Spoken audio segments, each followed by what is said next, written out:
You are listening to the Gate 7 International Podcast, a podcast connecting Olympiakos fans from Melbourne to Baltimore, from London to Piraeus.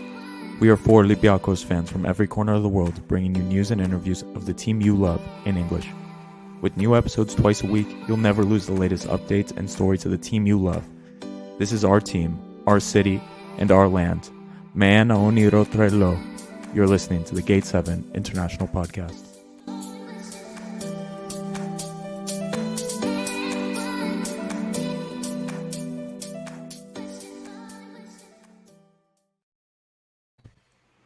Good afternoon, everybody. Welcome to the Gate 7 International Podcast and the first ever Gate 7 International Annual Awards. Woo! Yeah. Let's go. I am Peter Thompson. I am here with my co-hosts Lambros Sirmos, Costa Levoyanis, Ari Bouloubasis, and our first signing for Olympiakos this summer, the under-1 international midfielder. He is crying tears of joy to be on the camera right now. Mihaly Bouloubasis, everybody. If you're watching on YouTube or watching the video, you can see Mihaly's beautiful face. Marinakis has already shipped him a personal onesie, and he will be taking the number 10 shirt from Pepe because Mihaly has already done more for Olympiakos than Pepe. But yes, Mihaly in the red and white, making his video debut on the podcast.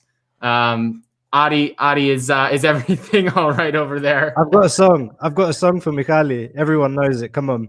Michalaki, Isetrela, Metigoki, Nifanela. Excellent, man. He would have loved it, but as you saw, he was just ready to get on the field, man. He doesn't want to do the press stuff. He's like Marshawn Lynch. No interviews. No interviews. He just doesn't want to get fined. That's it.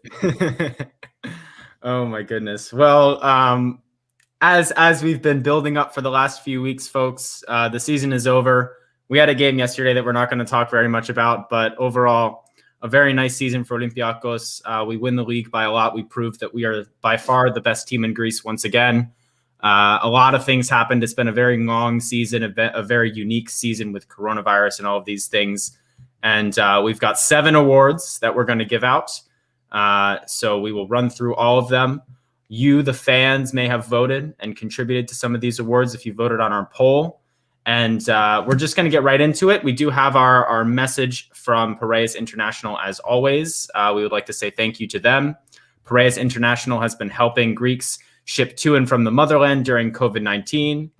Shipments to Greece are going out from Baltimore, Maryland, USA every month. Fill an enlarged U-Haul box 18 by 18 by 24. Send it to our friends in Baltimore, and it will be shipped to the port of Piraeus for only $50. Better yet, fill an enlarged wardrobe box and send it for $100. Give them a call at 410-675-4696 or send an email to sales@piraeusintl.com. So without further ado, folks, we're going to announce our first award here. Costa's got something just before that. I feel like there is something we should say about the bulk game, but yes, we don't really want to get into it too much. But I feel like one of our players summarized it really well on Instagram just a few minutes ago, if I'm not mistaken. So should we go ahead and bring up that statement? Please. Yes. Okie dokie. Let's have a look here. So this is Mathieu Valbuena writing on his Instagram. We get it. You just got laid and it feels good, right? But respect history. We left the crumbs for you, Baug FC. A little meal and it looks like you're already full. 46. Legend. Couldn't have said it Legend. Oh my God. When you guys told me he posted that, I thought it was like a joke or a meme or a fake account. That is legendary stuff. Mattia, thank you for posting that. That's amazing. Couldn't have put it myself. You literally could not have said it better. But yeah, the first award we are going to announce is Most Improved Player. So we give this award to highlight a player who we didn't expect much from at the beginning of the season, or a player that in general was not expected to do a lot, that came in, worked hard, made their place in the team, and by the end of the season, exceeded all expectations that we had for them. So we got a lot of votes for quite a few different players, actually. But there was one who stood above the rest. And to announce this award, we are going to have former guest of the podcast and former Olympiakos player, Peter Filipakos, who has sent us his announcement, and we will let that play here.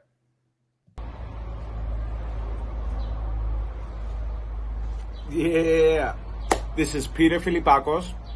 I want to say hi to all the Olympiakos fans all around the world. I want to say hi to the boys who are on the social media and the website. Thank you for including me in this award show.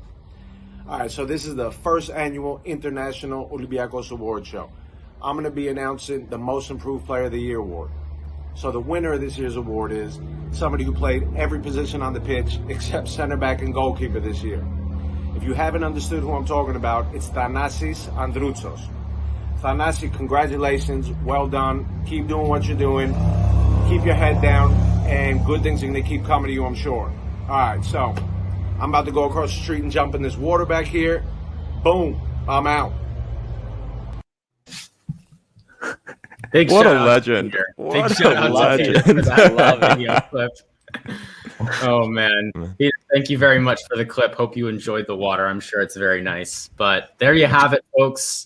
Thanasis Androutsos took the lion's share of the fan vote, and the voting from us as well as the blog team. We also concurred that he was our most improved player. Adi has got some Y-Scout stats from the season for Androutsos, summarizing just what made him such a good player this season. Yeah, guys, Thanasi, he deserved this from being a player that was seeing little to no playing time as a midfielder, get switched to a completely different position with completely different requirements. Yes, Fetanos Vinagre got robbed. We know. There was, some would say there was some perhaps manual recounting of the votes. Who knows? But Thanasi deserved this. Made a new position his own, a completely different position with a different set of skills and requirements. And he not only made it his own, but he was extremely successful at it. Thanasi was the leader at Olympiakos and in Greece for overlapping runs. This is something very important for the team, and Thanasi gave it to us. We saw the difference when we lost Rafinha, or when we had Rafinha, somebody who didn't overlap very much, and then we switched and we got a player that did overlap a lot, like Thanasis Androutsos. We saw what it did for our offense. Besides that, he was the leader, only behind Valbuena on the team in cross production, averaging almost 4 a game, while Valbuena is averaging 4.5.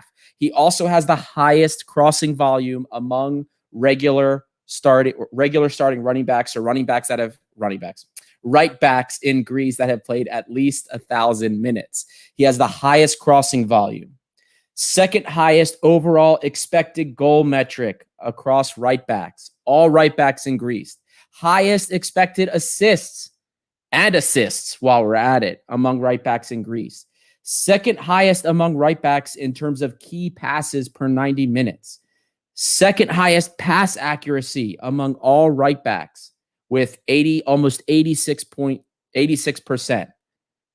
Only person he was behind was Praxitelis Vouros. So congratulations, Thanasi. You deserved it. You are the most improved player for the Gate 7 International podcast. Yep. Big congratulations to Thanasi. We are so proud of the steps he's made. For me, he's the best right back in Greece. And I think JVS ought to be taking a look at him instead of playing Bakakis. So that's our first award in the books, folks. Thanasis Androutsos, most improved player. I definitely agree with the fans on this one.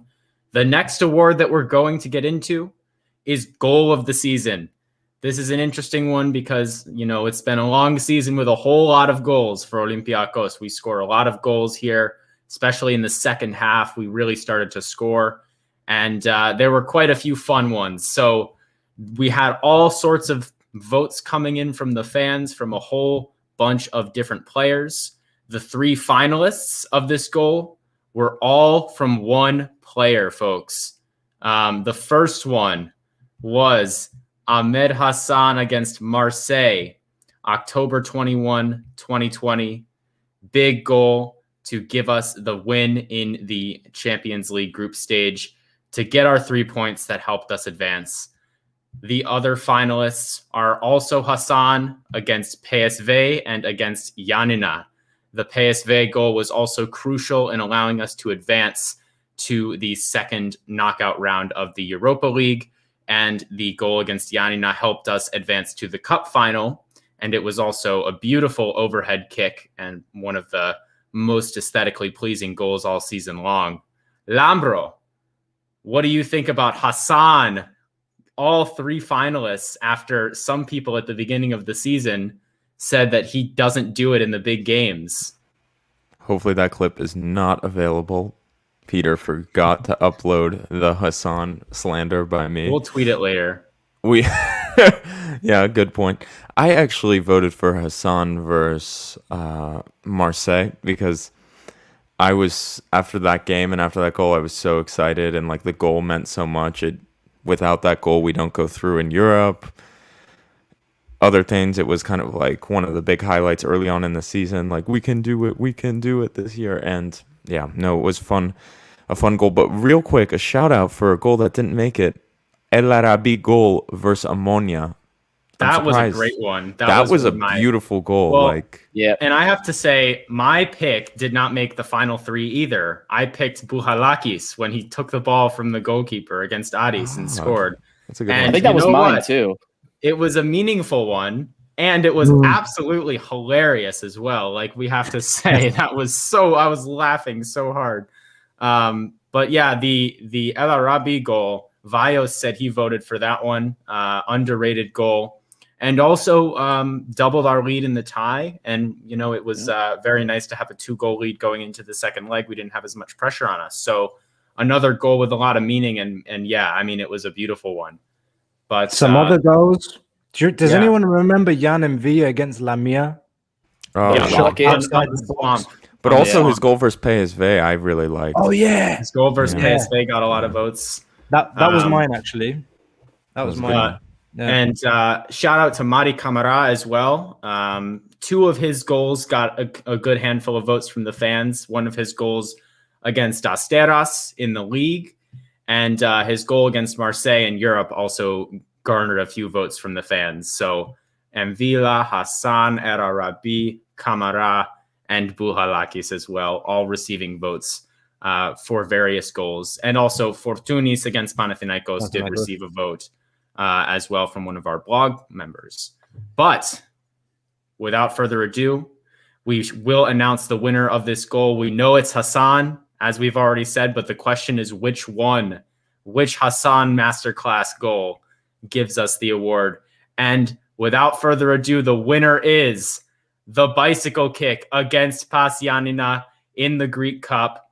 An absolutely wondrous finish, giving himself the name Egyptian Zlatan, making it clear that he is the Egyptian Zlatan, making it clear that he can score goals in big games in big moments, unlike some people say. Somewhere Stephen Koduru is smiling as we give this award to Hassan as well. Congratulations, Ahmed. We very much appreciated your contributions to the team this year, coming up and helping us win a lot of big games. Very well deserved for the Egyptian Zlatan himself to score the goal of the season and the top 3 goals of the season. Gonna pivot once again to Adi, who's got some more Y-Scout for us. Not just about Hassan here, but we are going to look into the Olympiakos stat leaders in general, see who produced the most goals for our club, and look at some XG metrics as well. Absolutely, Peter. Look, Hassan, he's had quite a few clutch goals this season. I guess we should have expected that one of his goals would be the fan favorite. I didn't expect for him to clog up all the finalist pool, but hey, he did it. Congrats to Hassan. Well deserved.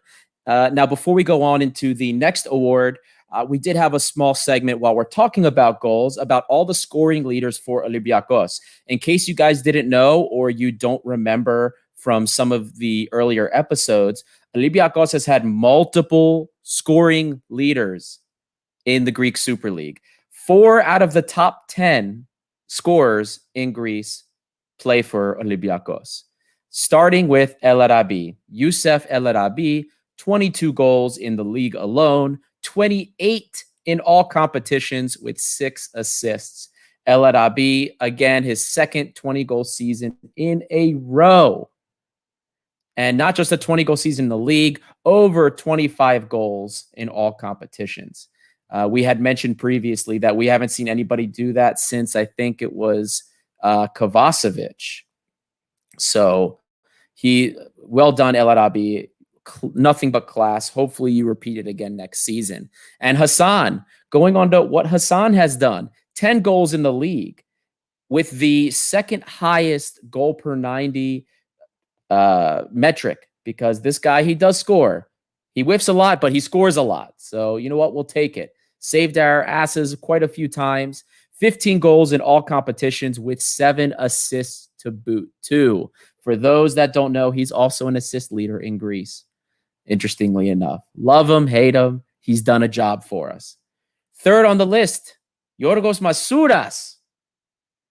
This man is also a goal leader in Greece. 13 goals in the league, 15 goals in all competitions with 5 assists as well. Well done, Masouras. And last but not least, our 4th leader in the top 10 of the Greek Super League is none other than Kostara. And I'm not talking about the Kostara in this podcast, but we love him too. But Kostas Fortounis. 9 goals in the league, 10 in all competition with 12 assists to boot. Assist leader for the Greek Super League, and he played less minutes than all but 2 others that were in the top 10 for assists in Greece. So well done to all 4 of these scoring and assist leaders. You guys were legends this season. You guys did a job. Thank you so much, and we look forward to seeing that next season. But our Costada's got a bit of a free kick as well, it has to be said, huh? He Back in does. training, back on the pitch, huh? Oh man, I almost cried riding to training on Thursday, man. Haven't trained since October, but yeah, bit rusty, but I'll get it back. Get it back. Well, There we go. What is this comment? I remember when Guerrero was number 1 striker last year. How things changed. He What are you was talking about? in September. In Before September, we signed he El actually- Arabi in like the Before- preseason. That's true. Is In that September, he was a this scorer. September? He was leading. What is No, it? no, last- No, last year. Last year. like year. before we signed El Arabi, he was the man. We No, didn't but have El Hassan. Arabi was here by the Champions League after the Krasnodar away game. El That was Arabi it, was the Guerrero. starter of Yeah, so I guess he's referring to before to that. July of Like, 2 years ago almost. Like, When we Yeah, but signed remember- Guerrero the first season and last season, he had a Yep. great kind of period Preseason. from preseason all the way through to kind of November, December. Even the first season in the Europa League, like he was playing. We were playing Fortounis and Guerrero up front. you guys- remember? Yep. They do you were guys remember changing. we brought in Hassan midway through last season, and everyone was like fuming, upset that he was coming back? Do you remember? Listen, this? Hassan, I actually, this is a good time to talk about this. Like, I remember people talking about, like, will Hassan ever, like, be loved by the fans of this club because they blamed him, like, Hassan, rightfully so, like, maybe that's still in my brain deep down, for us not winning the title Pedro Martin's first season, where he just shit the bed constantly and, like, didn't finish chances.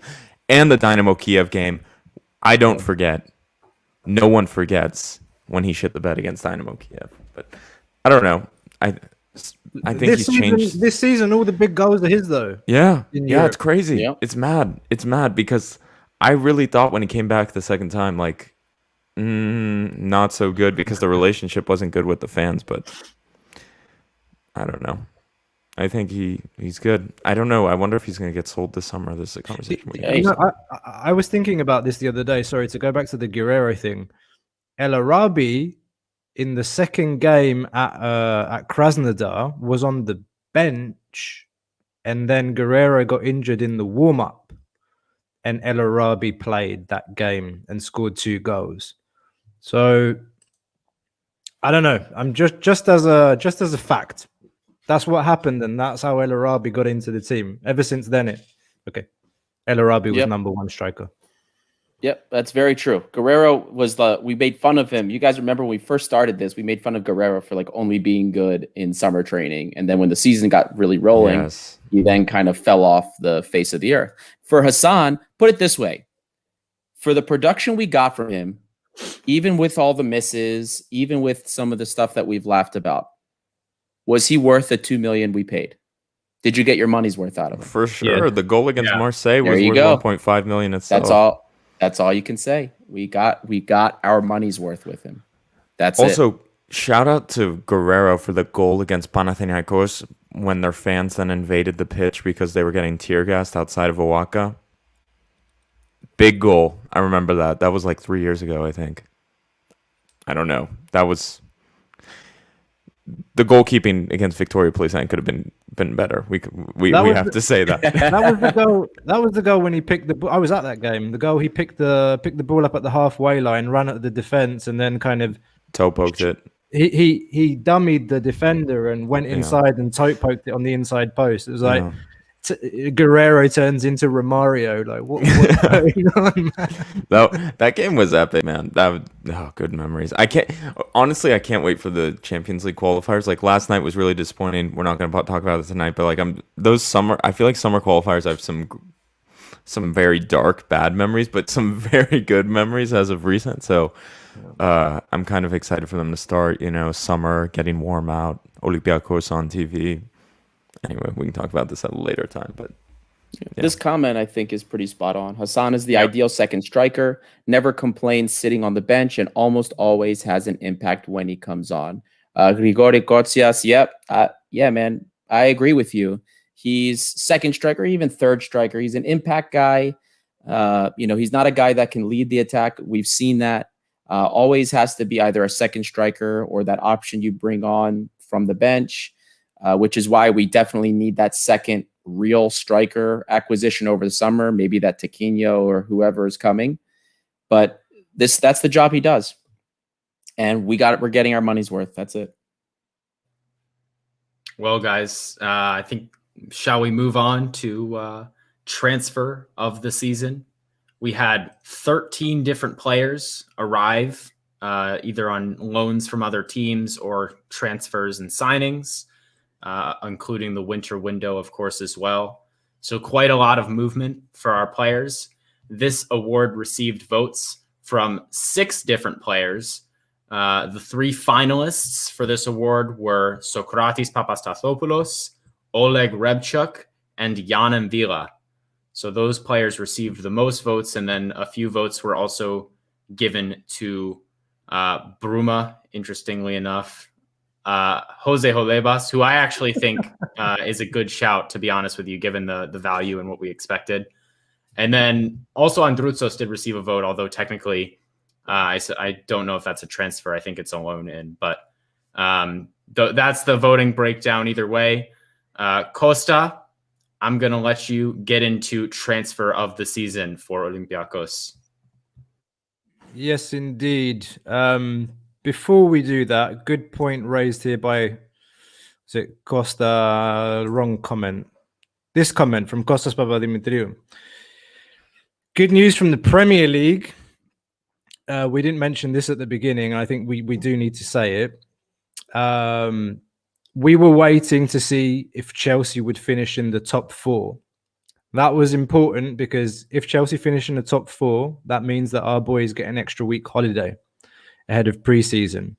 So Chelsea bottled it today and they lost 2-1 to Aston Villa away from home. And it was the 65th minute on the last game of this season's Premier League. And Chelsea were out of the top 4 in the 65th minute. And we were waiting for Spurs, the ultimate bottlers, Spurs, Tottenham Hotspur, to beat or get a draw against Leicester away at Leicester. They were 2-1 down. Thank fuck. They got an equaliser, and in the end, Spurs won it 4-2. And Chelsea have to thank Tottenham for ending up in the top 4. I don't think you'd ever see Chelsea fans thankful to Spurs as much as you will see them or hear them today. So, guys, that means that the team has an extra week holiday before we go to preseason after 2 years non-stop, back-to-back games. That is hella important. So thank you, Spurs and Chelsea, for fuck's sake. Peter. I think Chelsea also need to be thankful to Leicester because, I mean, my God, the last 2 seasons, Leicester absolutely fumbling the bag with Europe as well, and they bottled it. You maybe wonder if spending too much time close to Ike has done something bad to their team. Anyway, that's all I have to say about that. Chelsea, what's going on? Too close. And transfer of the season without any further ado. Costa, what do you have? Okay, so thank you, Kostas Papadimitriou. I'm just going to go out and say it. I mean, guys, it's Yann M'Vila. How can it not be Yann M'Vila? Congratulations, Yann. Félicitations. Incroyable, une saison incroyable. Merci pour ton contribution. Tu es un leader sur le terrain. Franchement, merci beaucoup. Félicitations. Donc, sorry, that's my little bit of French for Yann. Eyes closed, guys. I mean, free transfer, 0 monies paid to club, worth every single penny that he's making, playing centre mids, centre back in a 2 centre back formation, in a 3 centre back formation.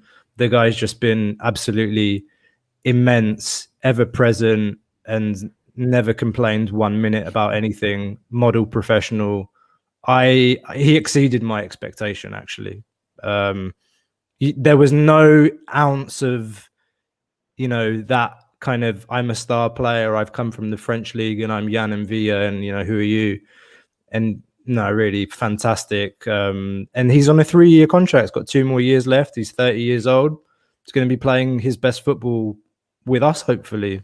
So fantastic. I hope to see him as one of the captains next year. This comment here. Oh no, no. Romano. Oh no. Those who voted for Bruma as transfer of the season are the flat earthers of Olympiakos supporters. I was also surprised that Oleg became a finalist too, considering how much everybody, most of the Greek fans, Olympiakos fans, just shit on him all the time. Like, oh, he's we're worried about his quality, and then transfer of the season, Oleg, that one surprised me. But Yann M'Vila was definitely, there were things I expected from him. Like I expected him to be pretty good as a ball winner and, get the ball, pass the ball, That's what I expected. I didn't think we were getting anything but a 6 out of him.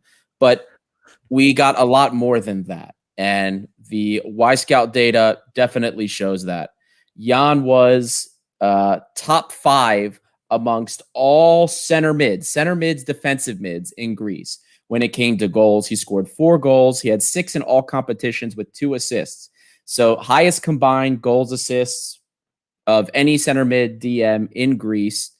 In terms of his win rate, top 5 also among all center mids and defensive mids, 64%. Yann is the best, in my opinion, midfielder at closing down players in the Greek Super League. And as I mentioned, he's in the top 5 in terms of his win percentage. He's also really good in the air. We saw that right when he came in. Goal kicks, free kicks, getting up there. Actually, a lot better height and I should say good ups, as it were. Better than I expected, at least. Very good. Also about 64% in that. Top 4 in terms of aerial duel success amongst all center mid and defensive mids. He also concedes the second least number of fouls among all center mids and defensive mid. This guy's a professional. We don't have to worry too much about him losing his cool, doing stupid things, and leaving us open to anything dangerous. And finally, and this is the thing, guys, that we all know, we've seen it, and it's why he's so important. He is top 3 in terms of pass accuracy amongst all center mids and DMs with almost 90%. Jan Vila was our engine of possession. We could not have done any of what we have done without him. And yes, Stefanos, Hold on. You in some pain, Adi? God damn it. You remember the ammonia game? This goddamn sit behind the center backs. He's a third center back. He's tragic. Buchalaki should play over him. If someone's going to take a victory lap, I'm taking the goddamn victory lap. Who said it? Who said it? You should. Who said it from the start? This guy's like the best player of all time. The GOAT. Jan Vila. I think he was my most improved. I think I chose Jan Vila for most, if I remember correctly. Only because he wasn't here last year. Can you choose him as most improved if he's? I guess I have it on record that you didn't. For what I didn't. Worth. Okay, never mind. He was a consideration. I don't remember. It was a while ago. I think you picked Masuras. Oh, I might. Okay. Also, yeah. Well, Masuras as well. For me, he started off because when I was seeing Jan Vila stay next to the center backs and only do the 8-meter passes, that annoyed the crap out of me. But Vila did make us forget about Guilherme. He did, and I'll be happy to eat my hat on that. I'm fine. I don't want to. I think we're comparing apples and pears. They are apples and pears. Two different types of player. But you remember some people in France? They compared this guy to 3 French legends. Like back when he was an up and coming, young player in France. They were saying this kid at the time he was, he had Yaya Touré's pass. They said. They had Makelele's defensive, running capability, and Patrick Vieira's strength. It's that's the player that we signed. And okay, he didn't have the career that everyone expected at the beginning of his career, like in France. But I mean, his passing range is just absolutely unbelievable. That Arsenal game, or the 2 Arsenal games where we had to play him at centre back, I shed tears. It's what would have been if Jan could actually be in the midfield in those games. Would have been a completely different story. And at the beginning of the season, he wasn't playing next to Camara. He was playing next to Buchalakis a lot. We were playing 4-3-3 as well. And he was crashing, and Buchalakis and Vila were crashing into each other a lot. And it was awkward for him. It took some time. It took 5, 6, 7 games for him to kind of find his place in the team. And we saw in the Champions League, just again, the range of passing and the ability to break up the play and launch us into attack with one touch after a tackle, just absolutely unbelievable. It was a dime a dozen, that player, really, for us. It's an absolute steal. Absolute steal. And it wasn't flashy. The award wasn't close either, by the way. I mean, we say they're finalists because, we like to say the 3 finalists to build it up. But Jan Vila got 75+% of the vote from the fans. Not close at all. And I don't think it should. This was the easiest award to call. Did all of us agree? Already. All of us agreed too. All of us agreed. Yep. But I mean, I do want to say as well, there were a lot of good transfers this year. I think Socrates was a really good transfer, and Holebas as well. Costa Papadimitriou, Olympiakos supporters from all over the world. G7i brings you close to the legend. Thank you very much, Costa, for the nice comment. Jan Vila, transfer of the season, as we say, with our eyes closed. This one is easy to pick, but a lot of good business. There was some bad business. We do have a Code of the Season award we're going to get to later in the show, but we'll do the good things now. Our next award is Greek Player of the Season. We are very proud of our Greek players here at Olympiakos.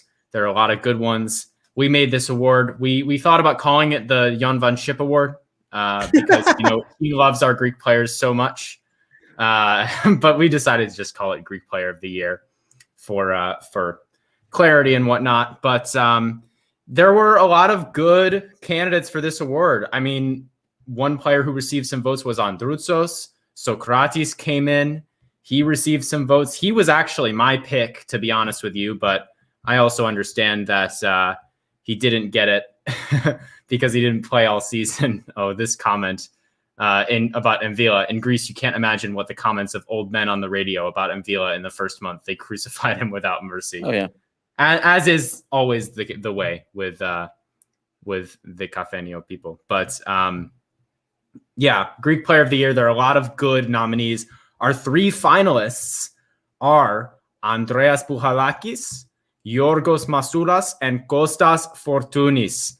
This might have been the closest of all of our awards. All 3 of these players received tons of votes from the fans. Fetanos says, if that isn't Fortounis, I'm calling corruption. Well, the fans had a very even split. The hosts and the blog team also voted all over the place. This one was really close. I think all 3 of these players have a very good case for the award. We have another comment here that says Masouras and Bouchalakis can't decide which of these 2. This person and Fetanos clearly are on different waves here, but that's why we have the voting. Without further ado, I'm gonna just go into the announcement here. We have another special announcement video for this award. This one's a good one. Καλησπέρα σε όλους τους φίλους του Ολυμπιακού στην Ελλάδα και σε όλο τον κόσμο. Και καλησπέρα στα παιδιά της εκπομπής της Τήρας 7 International. Ελπίζω να είστε όλοι καλά. Συγχαρητήρια στον Ολυμπιακό για την κατάκτηση πρωταθλήματος για μια ακόμα φορά. Και θα ήθελα να ανακοινώσω και τον νικητή της κατηγορίας του καλύτερου Έλληνα ποδοσφαιριστή για την σεζόν που πέρασε, που είναι ο Γιώργος ο Μασούρας.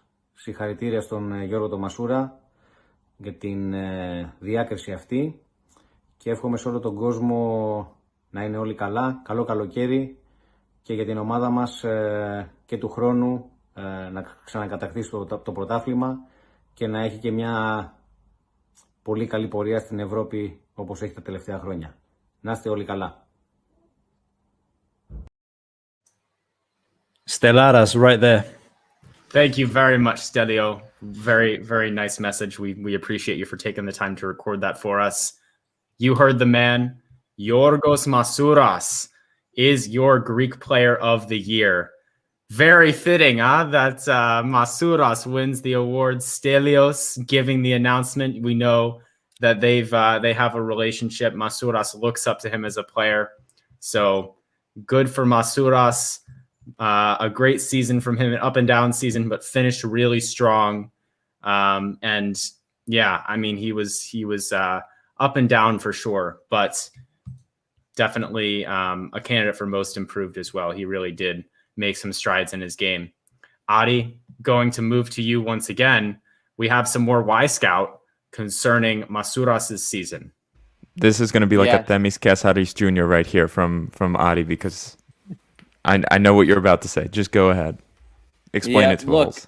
Listen, Masouras has never been the fanciest player. He's never been the most dynamic, but he is efficient, remarkably efficient. I have Fetanos here calling for recency bias. Maybe some of it is that, but when you have this type of production, and even if his production was that good in such a small period of time, it still means something because everyone had the same amount of time to do this and no one else did. So let's get into it. I'm just going to remind you of a stat I already brought up. 13 goals in Greece. He led Greece among all wingers in terms of goals scored. 15 goals, 5 assists in all competitions. I'll just repeat that. The highest expected goal in Greece for a winger.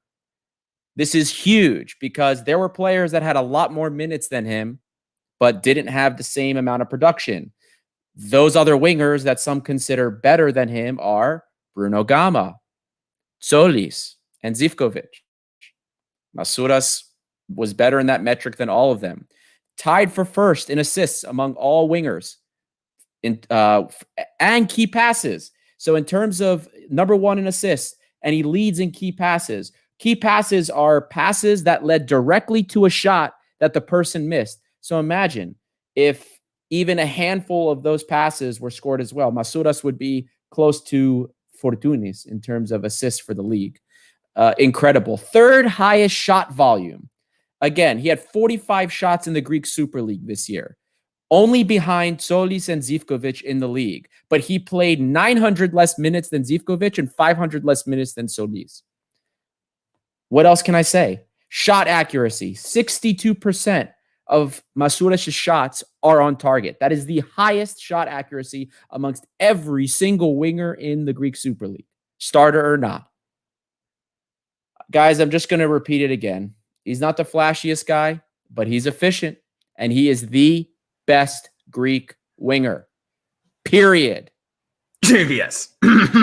Oh, sorry, guys. Yeah, I mean, Masouras, I think he's an interesting case of like the analytics really bring out what's best about him, because he's not super flashy and because he is a bit up and down. I think the numbers really paint a nice picture of what he can do for our club. Yorgos, congratulations. Keep working. Keep doing what you're doing off the pitch when nobody's watching, playing with all the passion and energy that you play with for this club. Fetano says, just wait till Mavrias goes to Panathinaikos. Masouras will lose his throne. Just ask JVS. Yes, exactly. But I mean, in all seriousness, guys, if Masouras puts together his best form, he's another 15 million, 20 million euro sale off to a big team. And this comment really sums it up. We already showed it up on the screen, but I'm going to say it again. Masouras, with no background, came to Athens to study in the university, played at the 4th tier of Greece, came up to play for Olympiakos in the national team. This is the example of started from the bottom. Now I am here. I love that kind of player that plays 100% of their soul and for the team and the club. That is exactly what Masouras does. Hard work, playing harder than everybody else, leaving it all out on the pitch. These are the players that we love. Masouras, congratulations on a great season, my friend, and hoping for more of the best. One more thing I want to say. I mentioned a few of the players who also received votes. We also did have one vote for Holebas, and we did have a comment as well. Maybe it was the person who voted for him from Grigolios Lenteris. Holebas deserves some love too. And I mentioned Holebas. I think you could say that was one of the better transfers this season as well. But Lambro. Do you want to know who received a vote for Greek Player of the Season? Avram? No. He's a young man who you've said who you've been doubtful of in the past. He's played in a cup final. He's kept a clean sheet in the cup final. Oh, come on. I hate it here. That wasn't even me. Are we sure? If it was Costa, if it was Costa's burner account, he would have voted Kavlogeropoulos. We all know this anyway. Yeah. So Costa's cleared there. But yeah, Tsolakis received a vote. Big things in the future for the young lad. Lambro is shaking when he saw that result. Listen, I'm not doing good. I didn't know these results. I'm getting flustered here on the spot, but I want to say one thing about Masouras. I'm really excited for this new season now that we have some hope, hopefully with the end of the season. God bless it. It's behind us. Fans back in the stadium. I don't know if you guys watched the last day of the Premier League today, but seeing like fans in the stadium and cheering if a free kick went out, like I cannot wait for Karaiskaki to reopen and for us to get back in the stadium. But anyway, 2, Yorgos Masouras building up a relationship or partnership with Oleg Reabchuk, Kenny Lala, Thanasis Androutsos during preseason. I'm super excited for like just a growing partnership to grow, because I feel like, and the data does not back me up, Adi tried to check me on it, when Masouras plays with a good fullback and they have a good relationship, he just is like a different sauce. And we'll see if that comes true.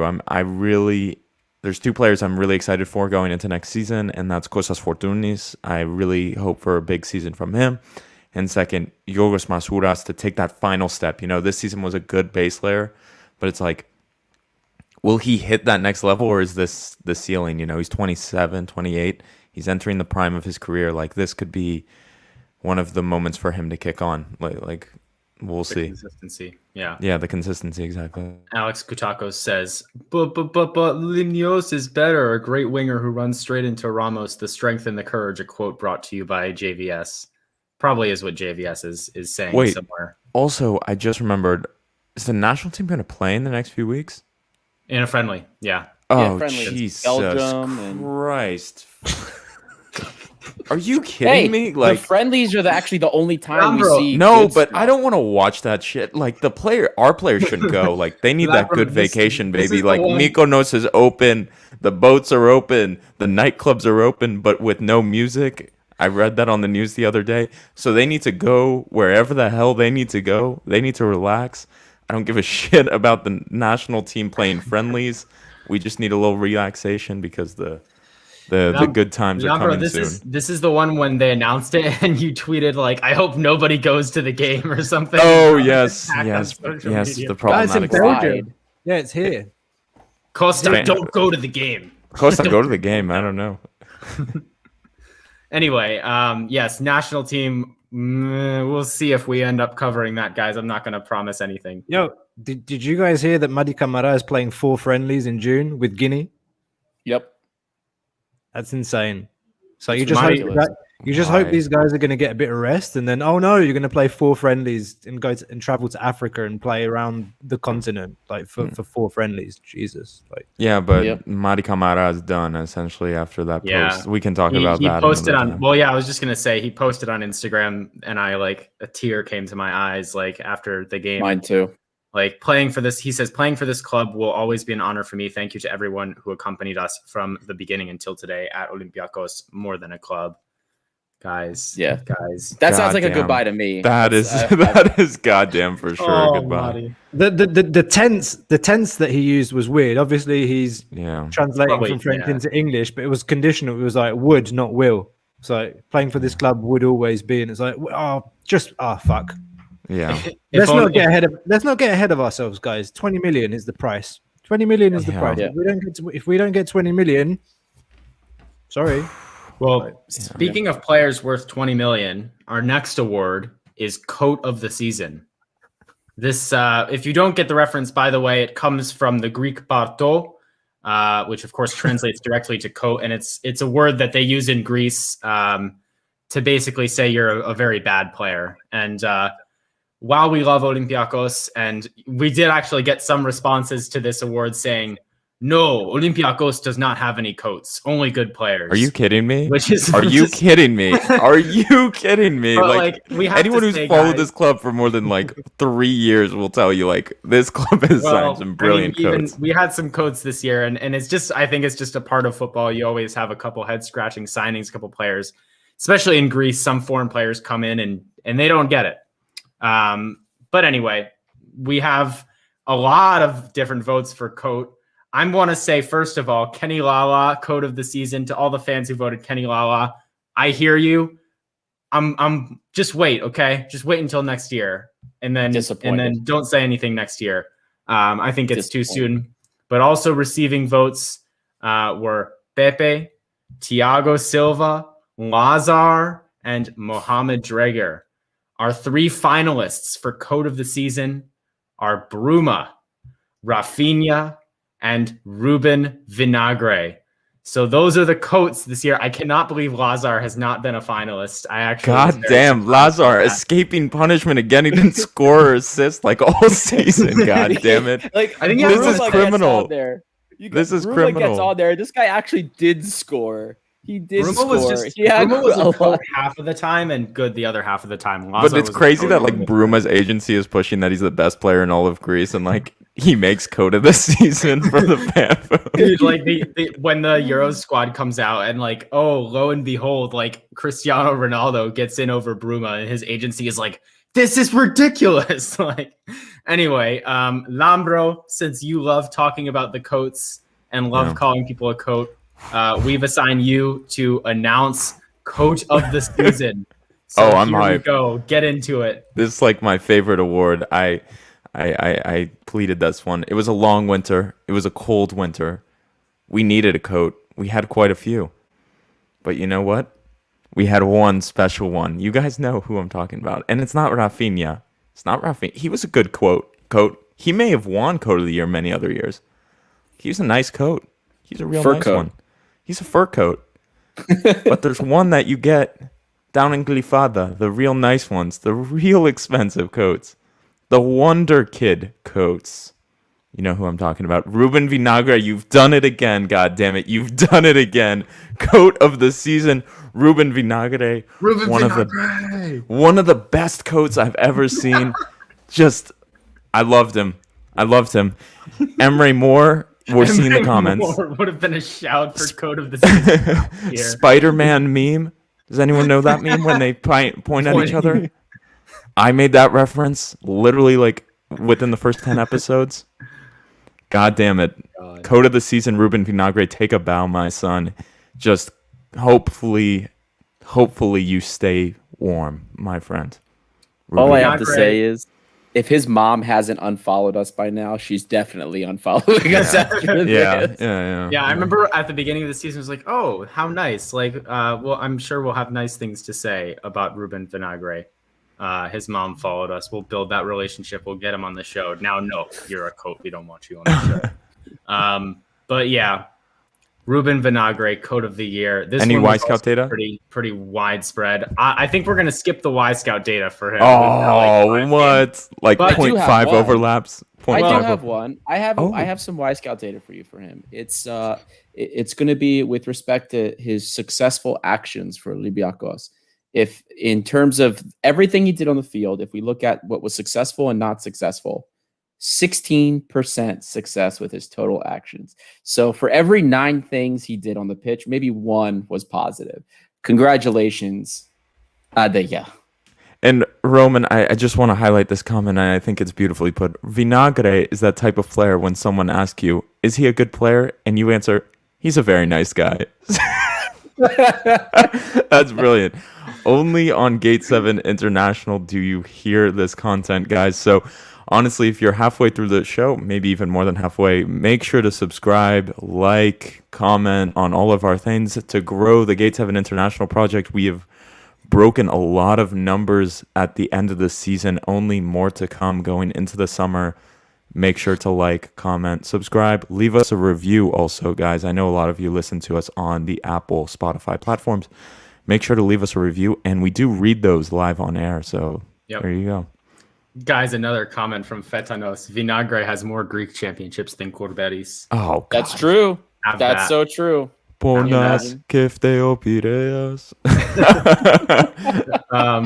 Well, to give a little bit more of a segment, Adi, Vinagre is a defender. We did have a lot of good defenders at Olympiakos this year. And I was wondering, Adi, if you would want to go through some of our superstars at the back, as we've always been a very good defensive team, and highlight some Y Scout highlights from some of our best defenders this year to distract ourselves from the fact that Ruben Vinagre exists. You got it, Peter. You know, we've been giving a lot of love to some other positions, midfield, strikers, wingers, and so far we've just got hate. We've just got some hate on Ruben Vinagre, who's making defense look bad. So we did have a couple defenders that were worthy of note that did actually have some decent stats. Socrates Papastathopoulos, of course, coming in, legendary, and Ruben Semedo.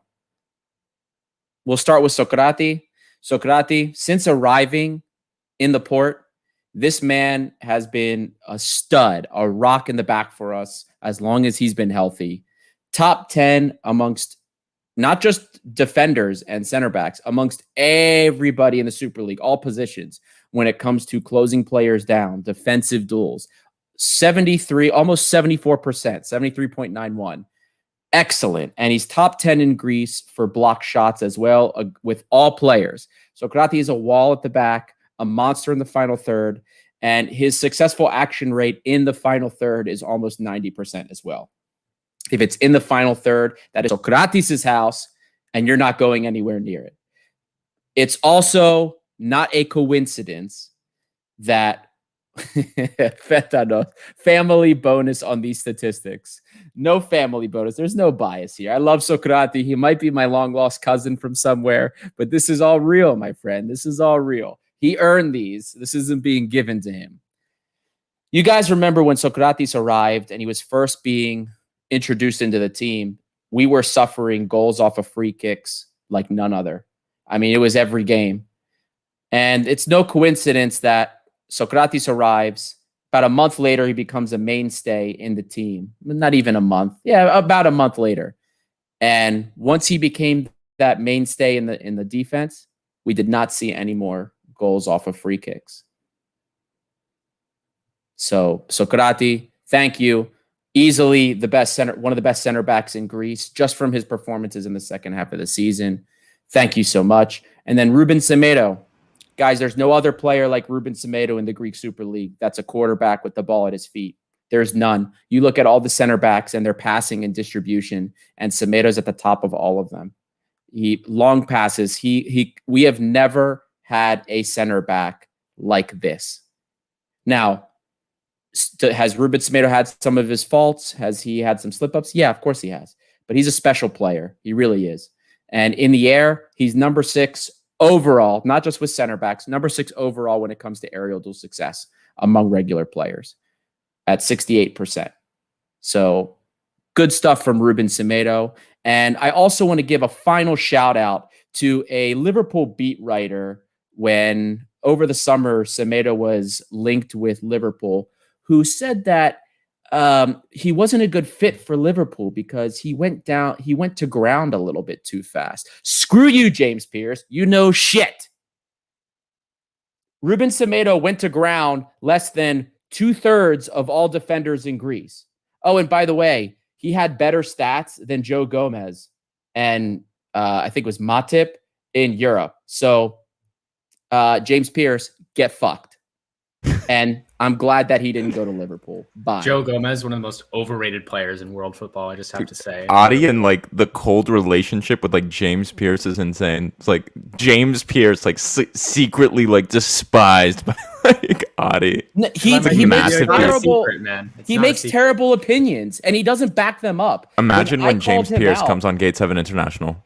The scenes. No, I called him out on it and then he was like, "Oh, well, he goes to ground too fast." I was like, "Based on what? Show me timestamps because I have them." And he doesn't. Well, I mean, he probably does, but I think he's too lazy to look at them. I mean, it's a farce. The stuff he said about Tsimikas, the stuff he says about Ruben Semedo, just because they played in Greece, it's not acceptable to me. Sorry. Fair enough. Also, I want to stop for breaking news. According to Gazeta.gr, Ivan Jovanovic is officially going to be named head coach of Panathinaikos. We have a comment here saying that, but that was also breaking on Gazeta. Costa, accurate representation of what we believe. He's a really good manager. I think his last few stints were with Al Nasser, and the United Arab Emirates national team. So a really top-end coach. Yeah, you wouldn't expect anything else for them, to be fair. It's no Mongolia, though. It's no Mongolia. It's no Bologna, but, you know, good luck. Actually, did I say good luck to? No, good luck to them. Hopefully he's sacked in September by Danny Poyatos. Anyway, that's just some breaking news. We should move on to the next category, which is, Peter? Well, our next one is Player of the Season, our MVP overall. This one, obviously, it's the big one, right? Our best player from Olympiakos all season long. This one got votes for 6 different players. Three players who received some votes but were not finalists were Fortunis, Ruben Semedo, and shout out Lambro, Ushenu Ba. So those players all received a small handful of votes, but our 3 finalists are Youssef Erarabi, Jan Mvila, and Mari Kamara, 3 absolute world-class players for Olympiakos. This one was also incredibly close, people.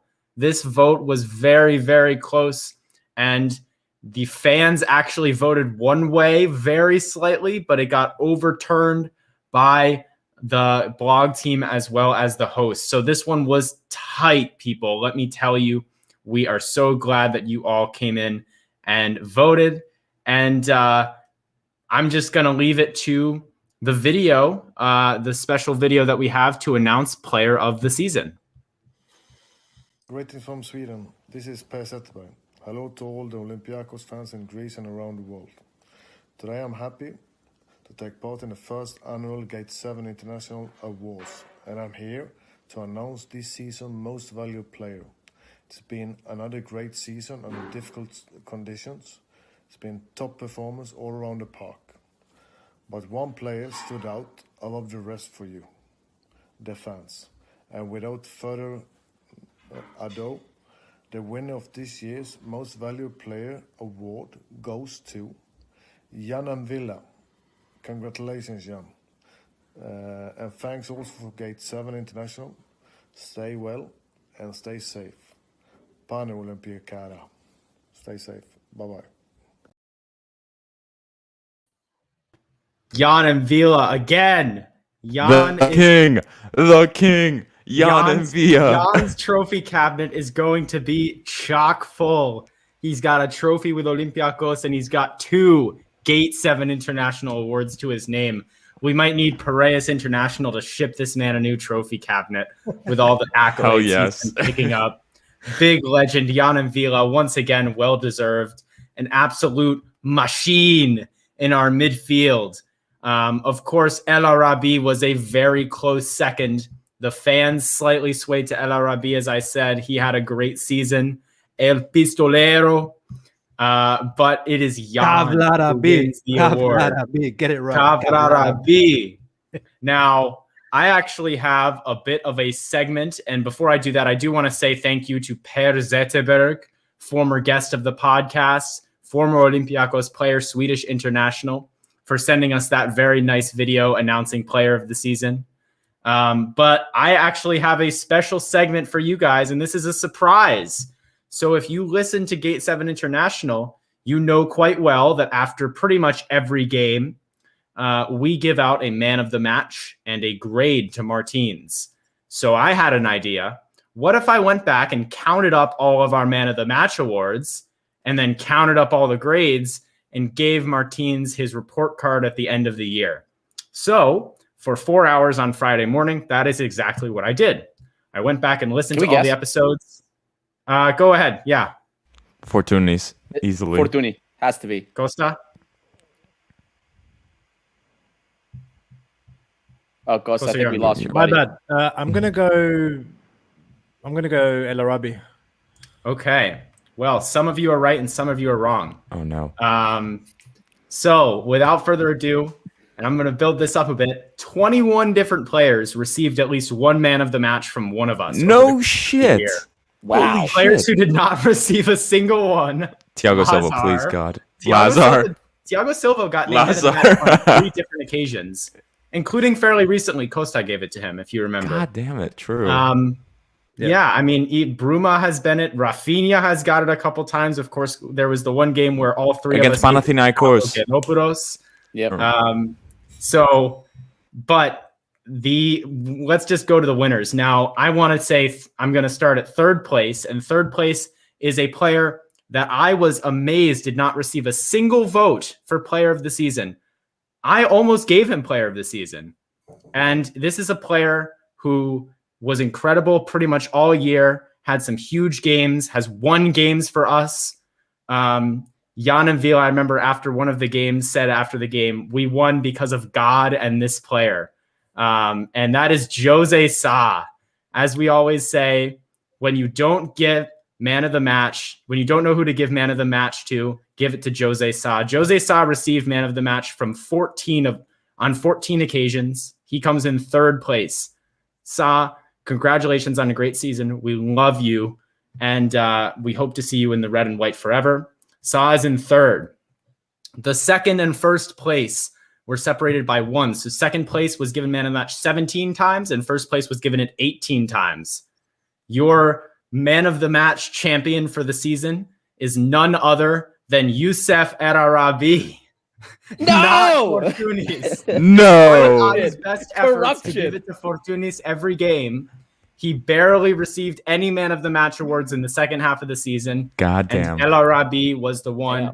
Obviously, when El Arabi scores a hat trick, he gets the man of the match award. And so that's why I think he got it so many times. Costa, congratulations on guessing right and picking that one correctly, but very close. And then for the grades, now we've given Martins a scale of grades. We've given him an F on 3 different occasions. I think most of those were Lambro. after a game in the deep What game? emotions. What game? True. Wait. What games were they? Let's try and think. Yeah, I can pull it up. So the first Can we one. guess? Can we guess try it? and guess? Yeah. Guess. I'll look it up right now. I'll go Porto home was one, maybe. Yeah, that's one.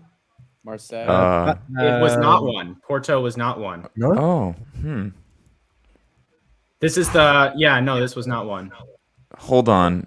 So I gave him an F once, and Nambro gave him an F twice, and it was all 3 different games. Really? One of them should be obvious, guys. Remember, Help from the fans. Help from the fans. When did we fans When Yeah. did go we back give and listen? Martins an F? Go back and listen and bump our numbers up. One of the podcast episodes is called "Pedro Martins Gets an F and a Win." Oh shit! So Wow. there's one, but I'm just gonna say it. So the first one was the Marseille game that we lost, and Lambro gave him an F.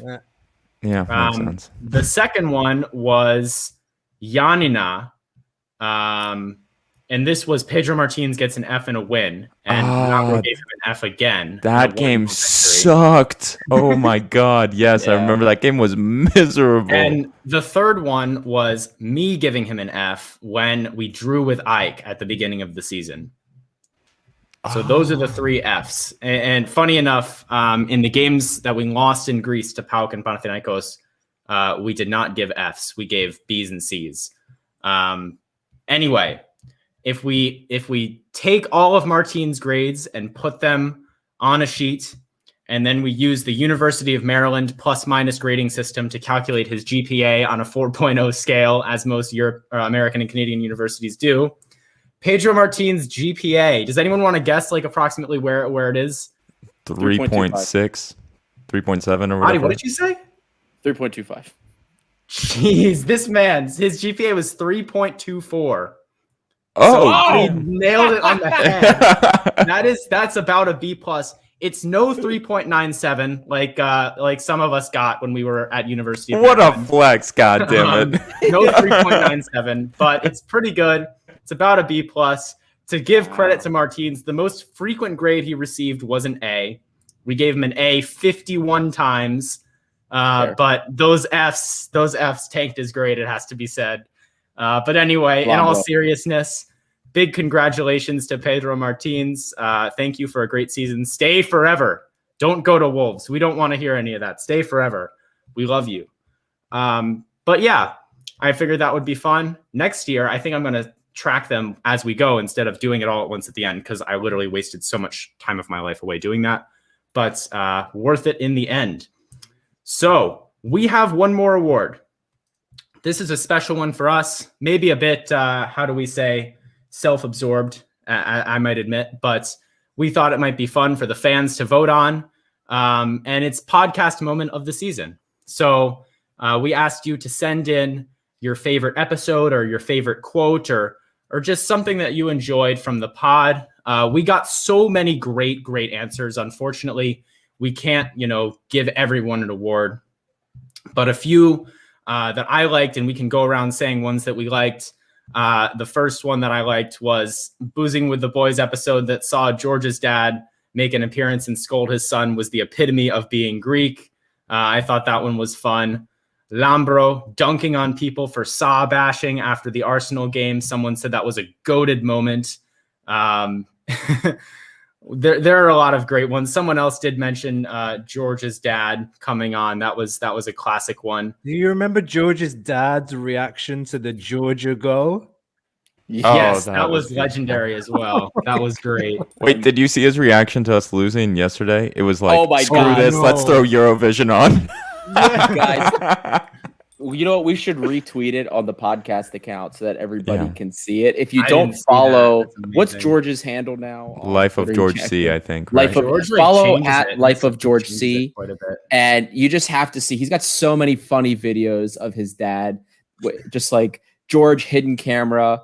They're amazing. You guys have to check it out. It's always so similar. It's like George's dad on the couch with his laptop, and something bad happens, and he slams the laptop screen down. He's like, Malaka. It's the same, but it's better every time. It's always the same, but it's better every time, guys. Also, like the Fetanos- glasses. Doesn't he adjust the glasses? Oh, yeah. Fetanos says Michael and Lambro rant was underrated. The rant day was definitely a top episode. We had a lot of fun with that one. People did like the rants. People said rants about Bruma. People said rants about everything, really. So we want to thank you all so much for those very nice answers. Although there was one thing, one episode specifically that people picked over everything else, and this is going to be our winner. That winning episode is the Zé Elias interview. Zé Elias, we love you for coming on and giving us so much of our time. We had a great time chatting with Zé Elias. If you have not watched that already, it is on YouTube. We'll put the link in the description of this YouTube video as well. And so you can just click right on that and watch. It's a great time. We had a lot of fun chatting with Zay, and of course it's available on the podcast platforms as well. We picked a clip from this interview that the four of us all liked because, we discussed this award as well. We're just going to play the clip, man, and we'll just let Zay take it away for us here. Zay, favorite Greek word. Favorite Greek word. Which one's your favorite Greek word? I can speak, sure. Yeah. Hey, Malaka! Perfect. Okay. The favorite Greek word question always brings out good moments for sure. We have a good one from Guillaume Gier as well. But once again, that was a lot of fun. Zé Elias, thank you so much for coming on. Very much appreciate it. And we got a great clip out of it. Well, we got a lot of great clips out of it. Guys, but all of the interviews we did were just absolutely phenomenal. I mean, to be able to do those and talk to these guys who were legends for the club. Peter Filipakos was just an absolute revelation as well. That was so great. Much fun. All of them were. Camera. Yeah, I mean, particularly with him off camera. But I tell you what about Matt Derbyshire? Matt Derbyshire, we haven't uploaded that episode to video, but we do have it. It's quite raw. But I think we should put that up for people to watch again. We had a funny conversation with him off camera as well. Shall we reveal that? Why not? Okay. Fuck it. Sorry, Matt, we didn't ask your permission, but fuck it. Anyway, I'm going to go for it. So off camera, we're talking to Matt Derbyshire, and all of you that watched that 4-4 cup final that ended after 30 plus penalties. Right. So that's actually side note. Sorry. That's why Matt Derbyshire is a legend, but he's also a legend of the club, scoring a goal against Panathinaikos in the Oaka in a 1-0 victory. And the next day in the papers, there were pictures of him jumping up in the air for the header, and literally you could see the guy had a boner. Like the guy had a boner and he was going up for the header. So I asked him off camera. I was like, so when you were in Greece the day after the game, did your wife read the papers? Like, did she have a look at the papers the next day? And did she see something in your nether regions? And he goes, are you asking me if I've got a big one, mate? That for me was just fucking hilarious. Like, what a lad. What an absolute He's lad. A great guy. Talking to him. It was fun talking to him. Yeah, man. Yeah. Big shout out to all the guests we've had this year for sure. As we begin to close up here, can I read some more? Go nuts. Go nuts. Yeah, like, we got a whole bunch of responses. I mean, Robbie Lyle. We got Robbie Lyle on the show from Arsenal Fan TV. That was fun. Epic. That was really fun. Epic. Going on Arsenal Fan TV, getting Don Robbie on an exclusive. That's hit like almost 2,000 views on our YouTube. Go and check that out. Like having hundreds of Arsenal fans call me Socrati.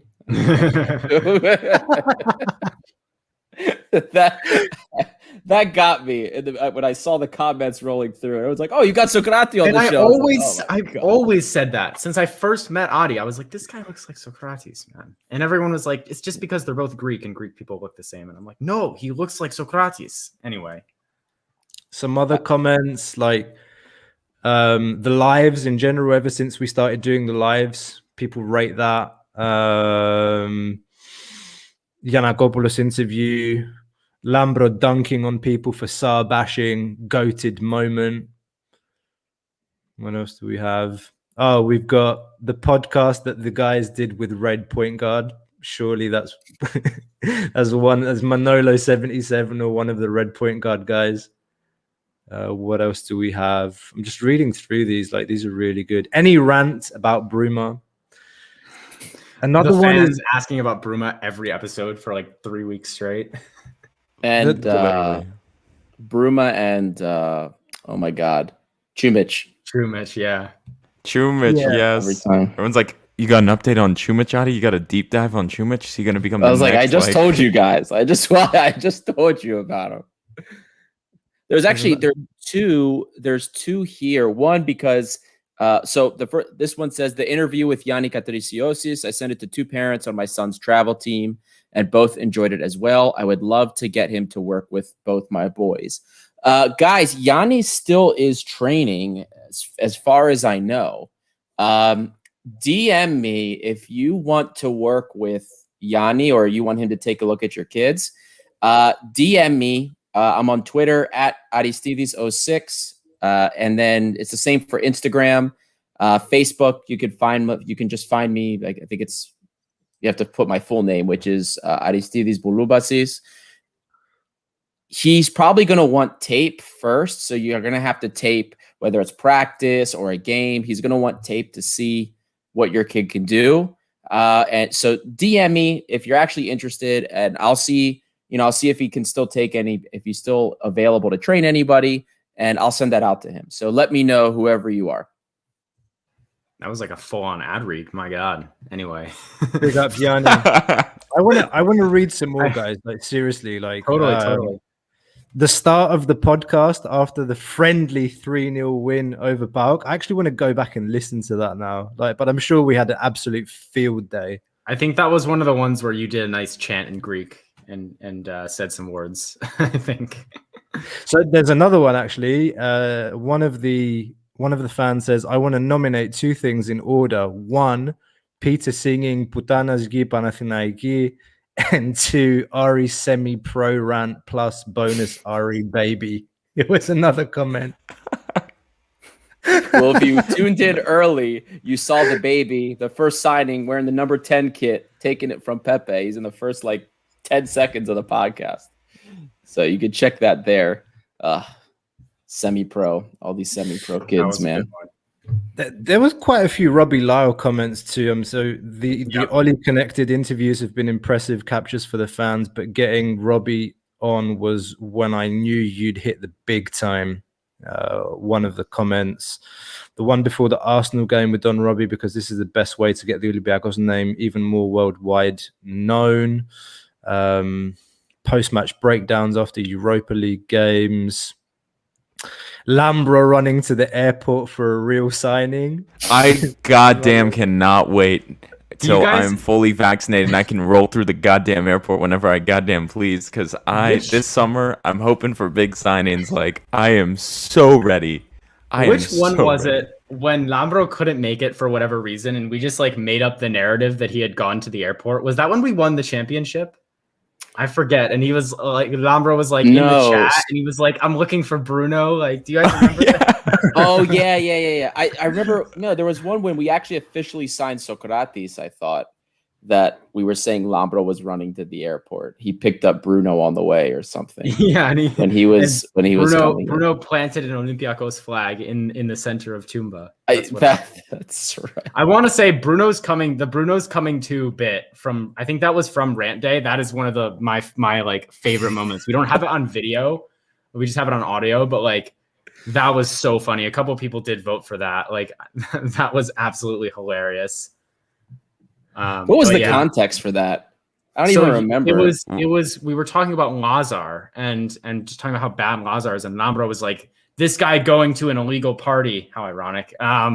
Like, how dare he do that? And then Adi was, and then that's when you set up, Adi. You were like, come on, Lambro, put yourself in Lazar's shoes. You're a young single man.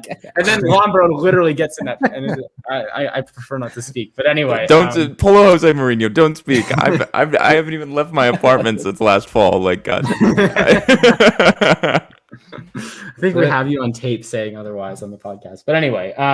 There's one for me too. The episode after the second leg with Arsenal, Costa's amazing speech at the beginning. Thank you very much. Oh, that was great. Yeah, that was a really good one too. Yeah. Like, I had it in the first leg, but you got it in the second leg. You that was even though we went out, like, we did so much press and media, and I really felt like we got Olympiakos' name out during that time. I think that was a good period for the club, for us, you know. A lot of people were learning about the Olympiakos name for the first time, like, or hearing from our fans' point of view, and we were super proud to be representatives for the club during that period. Yeah, that was crazy because that was the week Michali was born, and everybody was going on a different Arsenal podcast to talk about the club.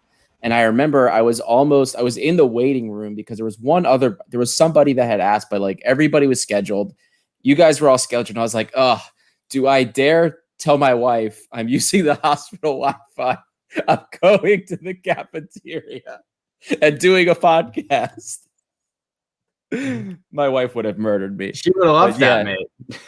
She would have loved that. I'm so excited for the European games to come back, like even the qualifier one, so we can get in amongst it with some other fan podcasts, other country podcasts, you know, like I feel like those are great moments to get the Olympiakos name out there and, you know, show people what they're about. And our fans are going to be back so soon. I can almost taste it, like watching those NBA playoff games and the games in England. I just feel we're getting so close. So it's going to be an exciting period. And I will also, the blog, everyone, like, blog articles have slowed down a bit because of the season basically ending, but I will be doing a weekly transfer column. Unfortunately, hopefully the first rumor is Bruma is never coming back again. I may just make that up. According to sources, aka me and my friends, Bruma is never coming back. We'll see. We do have a couple blogs on the way, but yeah, it is going to be slower. But I mean, and I apologize as well if we're taking a lot of time, but it's just so much fun to reminisce. This is our first season doing this, and so to wrap up, it's really, you know, we really enjoy looking back, and we've come quite a long way. We've added Costa to the team, which has been a fantastic addition. And yeah, I mean, we've just had such a great time, and it's all thanks to all the listeners who've come in, everybody listening live and giving us comments, always puts a great smile on our face, and, you know, people retweeting and interacting with us on social media as well. So, you know, we can never say enough how much we appreciate the fans for listening to us and interacting with us and helping us do what we want to do, which is make Olympiakos the biggest club in the world, make sure everybody knows Olympiakos' name. If you're listening, you know, please continue to interact with us and leave a comment or a like or subscribe, turn on the notifications so you can see when we're going live as well. You know, we just want to do everything we can to make this club bigger, right? And make Olympiakos more than just a club that people follow in Greece. We want everyone across the world to know this team, and we're not going to stop until the club is of that stature. We want to be winning European cups. We want to be one of the biggest clubs in the world. So thank you so much to everybody who's come along with us for this journey in the first year. We're not going to stop. The summer's going to be a bit slow. Thank you, Costa. Much love to you. We appreciate you very, very much for tuning in always and interacting with us. But this summer, it's going to be a bit slow, I have to say. I'm going to be taking a bit of personal time in the next few weeks, so you might see a bit less of me. But we're going to be coming in maybe with some more overarching things. Boozing with the Boys 3 will be happening sometime before the European campaign starts. We have the Euros. We have Greek friendlies that we won't talk about. Probably. But yeah, I mean, it's not going to stop, guys. It'll be start of the next season before we know it. transfers coming in. It's still exciting. We've still got a lot of stuff to say, and we're not going to stop until Olympiakos is a big club. Anything else, guys? I'll just say I'm kind of excited for the European Championships too. Maybe we can have some people on. We can talk about that stuff. I don't know. I think it's going to be a fun little summer. I hope the players get a good time off.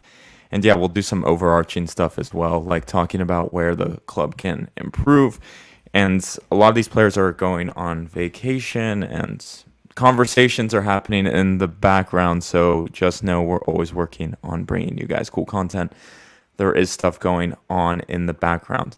And with that, make sure you don't lose any of the content by liking, subscribing, and following us on all social media on YouTube, guys. We really want to pump the numbers up on YouTube. If you guys can subscribe, like, and comment to just grow the channel, that would be amazing for us. Share it with your friends. We really need to grow this project even more. We've made amazing steps this first year, but let's go to the moon, guys. And there's nothing stopping us. It's been an amazing year. That's it for me. And don't forget, if you were part of those old Greek soccer or Olympiakos World Forums, DM me. We're going to do some kind of roundtable. I've got quite a few responses already, and we'll see how this goes. After that, we'll open it up to fans of other teams.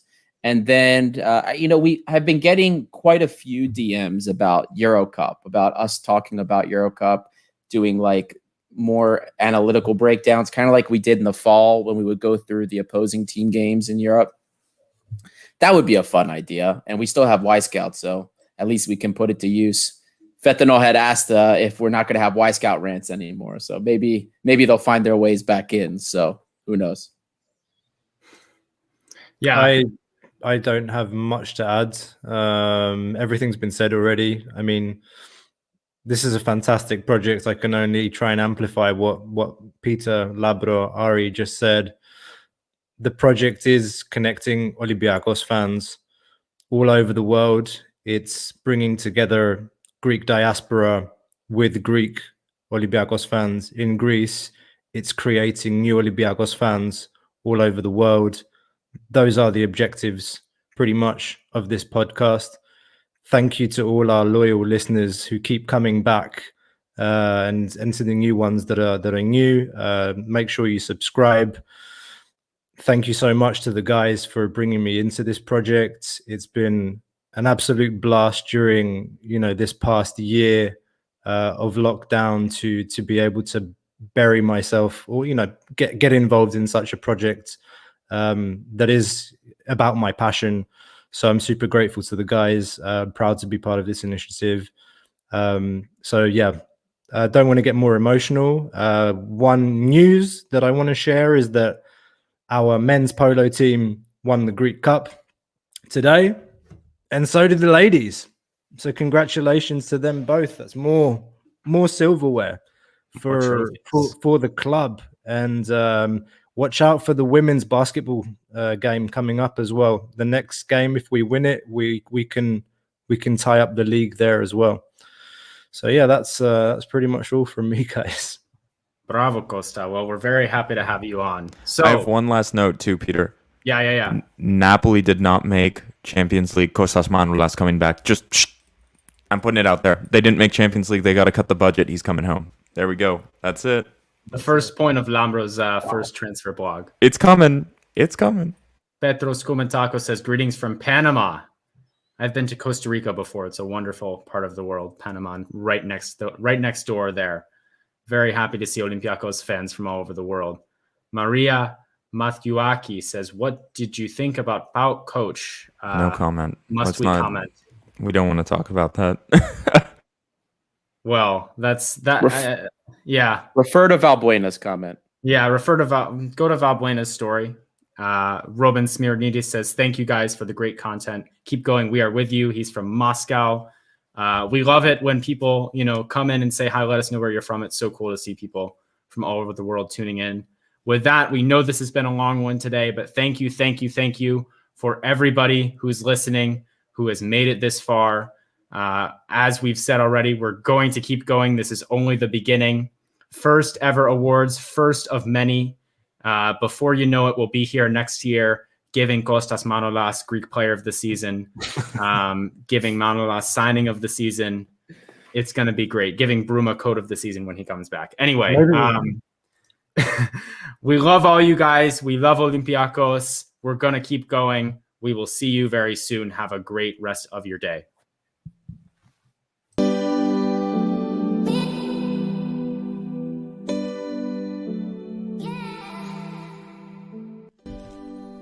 You just listened to an episode of Gate 7 International Podcast, a podcast connecting Olympiakos fans from Brussels to Tokyo, from Toronto to Geneva.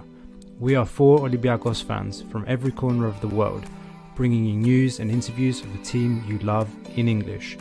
With new episodes twice a week, you will never miss out on the latest updates and stories of the team you love. If you liked what you heard, make sure to follow us on social media at Gate7INTL. Give us a subscribe on YouTube or even leave a review on all our podcast channels. Until next time, this is our team, our city and our story. Θρύλος είσαι. Στο μυαλό κάτι μαγικό.